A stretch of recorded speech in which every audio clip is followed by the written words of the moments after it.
Salutations divines qui est en vous. Que les bénédictions divines vous accompagnent toujours et encore pour les siècles des siècles, jusqu'à la fin des temps des hommes, pour le bien des enfants des hommes. Amon Ra, Amon Ra, Amon Ra.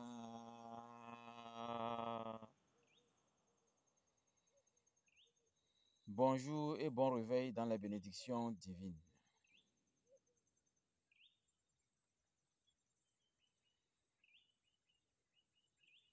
Il fait jour et rendons grâce à Dieu, le grand macrocosme, de nous avoir accordé encore ces bénédictions. J'espère que quand vous êtes réveillés, vous avez d'abord commencé à vous concentrer sur vous, à harmoniser vos corps spirituels, à réveiller vos pouvoirs. Vous les Makeru, mettez-vous au travail. Vous savez que 1000 Makeru appelés, peut-être quelques-uns iront au sommet d'où? De leur propre vie. Alors mettez-vous au travail. Seul celui qui travaille, parce que dans le travail, c'est l'action de semer. Quand on sème, on doit récolter. Travaillez, et quand il fait jour, ne vous concentrez pas sur des choses qui n'ont rien à voir avec vos pouvoirs, sur vos capacités spirituelles, sur votre étoile, votre destinée. Travaillez sur vous. Rappelez-vous qu'aujourd'hui, c'est jeudi. Et en ce jour de jeudi, ça demande beaucoup de calme, beaucoup d'harmonie à l'intérieur de vous. Parce que c'est l'une des journées que le Makeru a l'opportunité de faire des choses extraordinaires pour sa vie, pour son existence. Il vous est réclamé de travailler sérieusement, de travailler d'une façon assidue pour que vos pouvoirs soient très utiles. Dans vos obélisques, vous avez tout un protocole pour être exceptionnel et extraordinaire. Pour les enfants des hommes, sachez que d'une façon simple, jeudi, il vous est demandé plus de calme et d'harmonie pour garder l'harmonie de vos pouvoirs, afin que ce calme, cette harmonie, cette simplicité puisse faire échouer le diable qui se cache dans l'ombre. Parce qu'il est toujours mieux que d'allumer une bougie que de maudire l'obscurité. Il vous est demandé, chers Makeru et chers enfants des hommes, c'est le moment de vous calmer et d'écouter à l'intérieur de vous ce langage, ce message qui résonne. Vous aussi qui avez votre étude de la destinée, profitez-en et faites de votre vie quelque chose aurique, quelque chose d'extraordinaire. Aujourd'hui, jeudi, une date spécifique dans nos initiations, une date magnifique et exceptionnelle. Je vais vous chanter une chanson de notre fraternité. La fraternité de notre école Ambiam a mis au point une chanson très simple et très facile que quiconque peut s'imprégner afin de bénéficier de la simplicité, de l'altruisme et d'un pouvoir graduel et compréhensif. Rappelez-vous que vous êtes des dieux, vous êtes des déesses.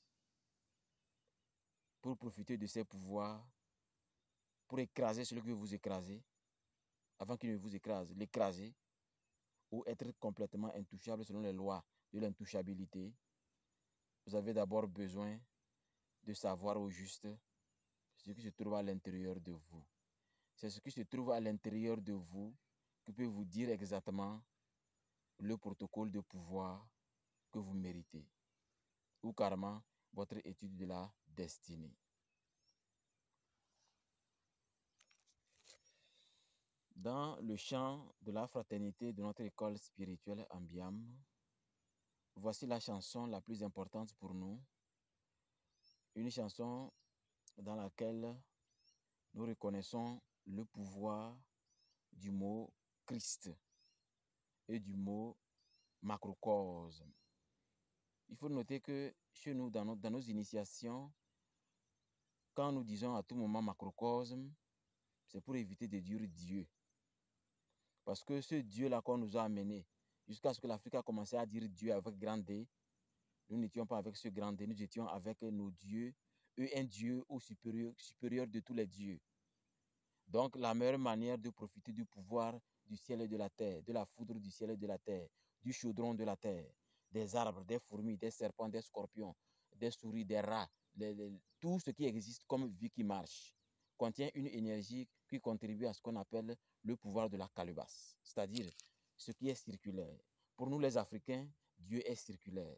C'est pourquoi on tient la calebasse avec de l'eau. Donc, macrocosme, c'est une constitution énergétique de toute la galaxie. C'est comme invoquer le pouvoir de toute la galaxie, y contenant tous les génies, ce que vous appelez anges, en une seule énergie appelée Dieu. Donc nous, pour dire Dieu, ça nous rappelle notre enfance. Quand on veut la viande dans la sauce, quand on veut les 5 francs, on dit je jure au nom de Dieu. Voilà pourquoi ce Dieu n'est plus utile aujourd'hui. On ne peut pas faire quelque chose de meilleur avec un Dieu qu'on a juré avant, sachant bien ce qu'on est en train de faire. La conscience a besoin d'être évolutive. Alors je vous demande de ne pas dire macrocosme, mais de savoir que quand on dit macrocosme, c'est Dieu. Maintenant, le mot Christ. Le mot Christ n'a rien à voir avec le christianisme. Ça n'a rien à voir avec aucun document qui existe. Le mot Christ vient du tout premier ancêtre de la terre. Ceux-là qui ont mis les enfants de leurs enfants parce qu'ils ont couché avec leur propre fille au début de la création. Jusqu'à ce qu'on se rende compte que coucher avec sa propre fille, les maladies et certaines choses suivent les générations. C'est à ce moment qu'on a séparé et que même c'était arrivé même jusqu'à la 3e dynastie des pharaons. Jusqu'à ce qu'on a séparé et aujourd'hui, l'on ne peut plus coucher avec ses enfants et le mot inceste a existé. Donc pour dire que le mot Christ n'est rien d'autre que la lumière créatrice, la lumière qui permet d'être éveillé, d'être quelque chose de très important dans votre vie et dans la vie des enfants des hommes. Donc quand nos ancêtres ont découvert cette lumière, parce qu'ils mangeaient les fruits, ils attrapaient la viande, déchiraient avec les dents, mangeaient, buvaient comme ça avec le sang fraîche, jusqu'à ce qu'un d'entre eux fasse tomber un caillou dans les 18 heures, parce qu'il avait tellement faim, fasse tomber un caillou. Quand le caillou est en train de dégringoler de la colline, ils ont vu des étincelles, tira, tira, tira, tira, tira, tira. Et ils étaient étonnés. C'est là qu'ils sont descendus. Et ils ont pris le caillou là comme quelque chose de magique, quelque chose de sacré. Jusqu'à ce que je me rende compte que n'importe quel caillou bien tranchant qui frotte peut créer la lumière. C'est là que je me suis rendu compte que les pierres de silex sont des pierres très utiles pour cela. Et ils ont commencé à faire ça. Jusqu'à ce que ces pierres de silex, plus bien du coton, ça les produit de la lumière. Ils ont vu que ça, c'est chaud, ça brûle.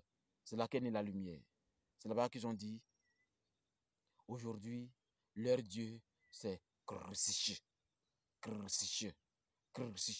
Durant des millions d'années, le Dieu qui était vénéré sur la terre était Krsish.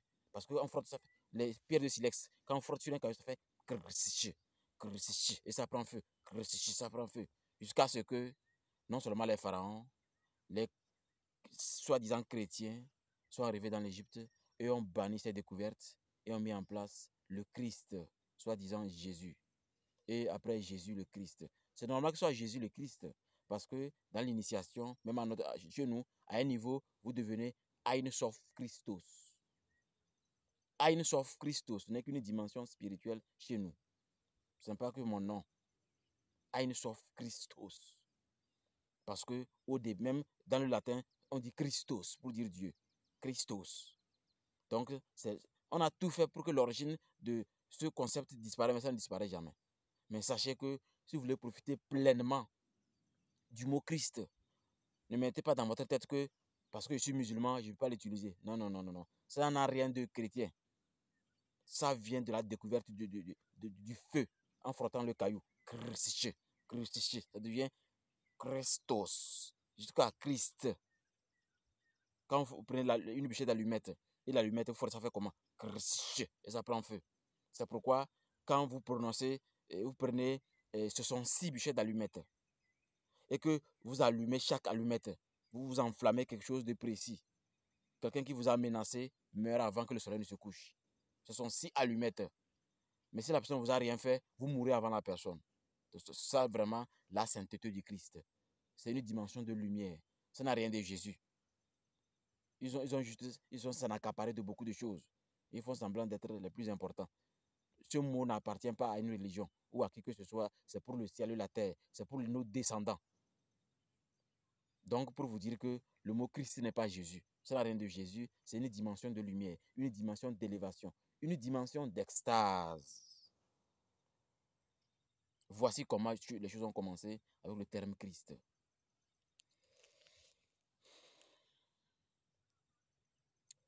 Comme je vous disais, voici le chant de la fraternité de l'école spirituelle Ambiam. Il n'y a pas d'amour comme l'amour du macrocosme. Seul l'amour du macrocosme est amour. Il n'y a pas de sagesse comme la sagesse du macrocosme. Seule la sagesse du macrocosme est sagesse. Il n'y a pas de vérité comme la vérité du macrocosme. Seule la vérité du macrocosme est vérité. Il n'y a pas de justice comme la justice du macrocosme. Seule la justice du macrocosme est justice. Il n'y a pas de vertu comme la vertu du Christ. Seule la vertu du Christ est vertu. Il n'y a pas de gloire comme la gloire du Christ. Seule la gloire du Christ est gloire. Et il n'y a pas de force comme la force de l'esprit. Seule la force de l'esprit est force du macrocosme. Ainsi, c'est le chant de notre fraternité.